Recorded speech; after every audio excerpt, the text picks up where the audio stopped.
నమస్తే welcome to ఈనాటి వార్తా న్యూస్. నేను మీ ఆదిత్య. ముందుగా బులెటిన్ హెడ్లైన్స్.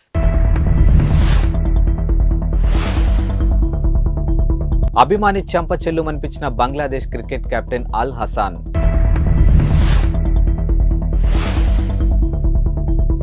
నీళ్ల కోసం యుద్ధం చేయాలన్నా వైసీపీ ఎమ్మెల్యే జొన్నలగడ్డ పద్మావతి.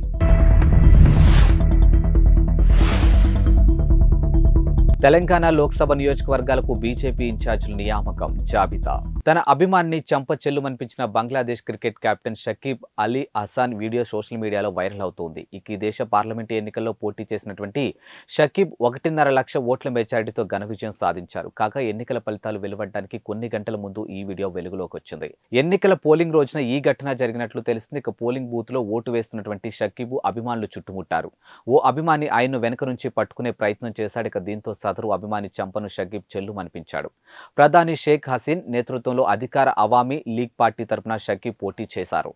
ఆంధ్రప్రదేశ్ ముఖ్యమంత్రి జగన్పై సొంత పార్టీ ఎమ్మెల్యేలు విమర్శలు గుప్పించారు. ఇక వైసీపీ లీడర్ సింగనమల ఎమ్మెల్యే జొన్నలగడ్డ పద్మావతి సోమవారం సోషల్ మీడియాలో ఓ వీడియో రిలీజ్ చేశారు. అందులో సొంత ప్రభుత్వంపై పలు ఆరోపణలు చేశారు. ఇక సింగనమల నియోజకవర్గం అభివృద్ధికి సీఎం జగన్ సహకరించడం లేదని, ఎస్సీ నియోజకవర్గం అని చిన్నచూపు చూస్తున్నారని మండిపడ్డారు. ఇక మంత్రి పెద్దిరెడ్డి రామచంద్రారెడ్డి చెప్పినట్లే సీఎం నడుచుకుంటున్నారని ఆరోపించారు. తనను నమ్మి ఎమ్మెల్యేగా గెలిపించిన ప్రజలకు ఏమీ చేయలేకపోయానని ఆవేదన వ్యక్తం చేశారు. ఇక నియోజకవర్గం ప్రజలకు ఆమె క్షమాపణలు తెలిపారు. తెలంగాణలో అసెంబ్లీ ఎన్నికలు అయిపోయాయి. ఇప్పుడు అందరి దృష్టి పార్లమెంటు ఎన్నికలపై ఉంది. అన్ని ప్రధాన రాజకీయ పార్టీలు లోక్సభ ఎన్నికలకు సమాయత్తమవుతూ ఉన్నాయి. ఈ క్రమంలో రాష్ట్రంలోని 17 లోక్సభ నియోజకవర్గాలకు బీజేపీ రాష్ట్ర నాయకత్వం ఇన్ఛార్జ్ను ప్రకటించింది. వచ్చే ఎన్నికల్లో గెలిచేది చంద్రబాబు అధికారంలోకి వస్తారని నెల్లూరు ఎమ్మెల్యే కోంటరెడ్డి శ్రీధర్ రెడ్డి పేర్కొన్నారు. ఒక చేత్తో 10 రూపాయలు ఇచ్చి మరో చేత్తో 100 రూపాయలు లాగేస్తున్నట్టుగా వైసీపీ పాలన ఉందని విమర్శించారు.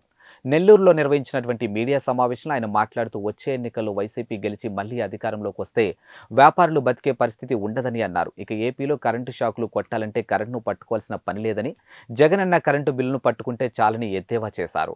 అమెరికా వ్యాపారవేత్త Tesla chief Elon Musk drugs తీసుకుంటారంటూ మరోమారు ఆరోపణలు వెల్లువెత్తాయి. ఇక అమెరికాలోని ప్రముఖ పత్రిక వాల్ స్ట్రీట్ జర్నల్ ఈ మేరకు కథనాన్ని ప్రచురించింది. ఇక మాస్క్ తీరుపై టెస్లా, స్పేస్ ఎక్స్ కంపెనీలు బోర్డు సభ్యులు ఆందోళన వ్యక్తం చేస్తున్నారని పేర్కొంది.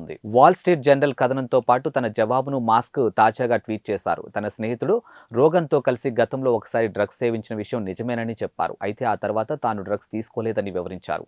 నాసా అభ్యర్థనతో టెస్లా ఆఫీసులో డ్రగ్స్ రహిత నిర్వహిస్తామని హామీ ఇచ్చినట్లు తెలిపారు. ఇక నాసా అభ్యర్థన మేరకు గత 3 ఏళ్లుగా తాను వైద్య పరీక్షలు చేయించుకున్నట్లు తెలిపారు. అయితే ఈ 3 ఏళ్లలో తన శరీరంలో డ్రగ్స్ కానీ మద్యం ఆనవాళ్లు కానీ గుర్తించలేదని మాస్క్ పేర్కొన్నారు. బీటీఎస్గా చిరపరిచితమైనటువంటి కొరియన్ పాప్ బ్యాండ్ స్టార్లంటే ఆ అమ్మాయిలకు పిచ్చి. ఇక వాళ్ళంటే పడిచేస్తారు. ఆ వెర్రి అభిమానం వాళ్ళకు ఇంటి నుంచి పారిపోయేలా చేసింది. ఆ స్టార్లను కలిసేందుకు దక్షిణ కొరియాకు వెళ్లిపోవాలని తమిళనాడుకు చెందినటువంటి ఈ 3 అమ్మాయిలు చివరికి చెప్పపెట్టకుండా ఇంటి నుంచి పారిపోయారు. అయితే మధ్యలోనే మనసు మార్చుకొని పోలీసుల సహాయంతో తిరిగి ఇంటికి సురక్షితంగానూ చేరుకున్నారు. ఈ రోడ్డు సమీపంలోని ఓ గ్రామంలో ప్రభుత్వ స్కూల్లో 8వ తరగతి చదువుతున్నటువంటి ఈ బాలికల వయసు 13 ఏళ్లు మాత్రమే.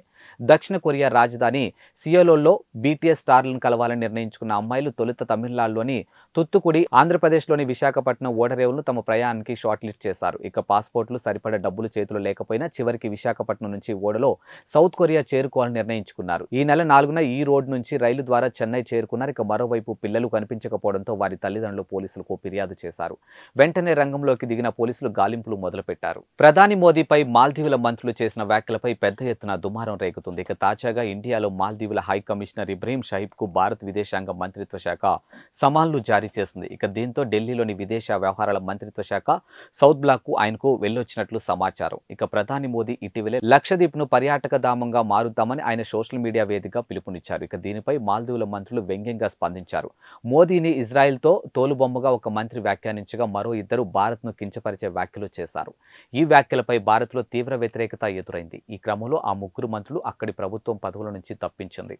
మరోపక్క ఇదే విషయంపై భారత విదేశాంగ శాఖ దేశ హై కమిషనర్కు సమన్లు జారీ చేసింది. విజయవాడ కార్పొరేటర్ ఎంపీ కేశినేని నాని కూతురు కేశినేని శ్వేత తన పదవికి రాజీనామా చేశారు. ఇక వ్యక్తిగత కారణాలతో రాజీనామా చేస్తున్నట్లు ఆమె పేర్కొన్నారు.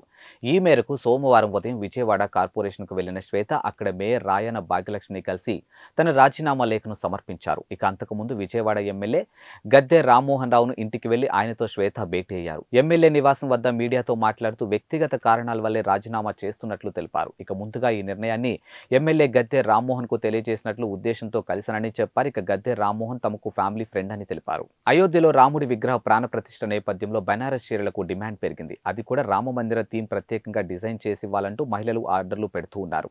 జనవరి 22న అయోధ్యలో రాముడి విగ్రహ ప్రాణ ప్రతిష్ఠ జరుగున్న విషయం తెలిసిందే. ఆ రోజు దేశవ్యాప్తంగా ఆలయాల్లో ప్రత్యేక పూజలు నిర్వహిస్తామని అన్నారు. ఈ పూజలకు హాజరయ్యేందుకు ప్రత్యేకంగా రామ మందిరం థీమ్తో వేసినటువంటి చీరలు ధరించాలని మహిళలు భావిస్తూ ఉన్నారు. ఈ క్రమంలోనే బెనారస్లోని వ్యాపారులకు ఆర్డర్లు వెల్లువెత్తుతూ ఉన్నాయి. ఇవి ఇవాల్టి బులెటిన్ అప్డేట్స్. మరో బులెటిన్తో మళ్ళీ కలుద్దాం. అంతవరకు సెలవు. నమస్కారం.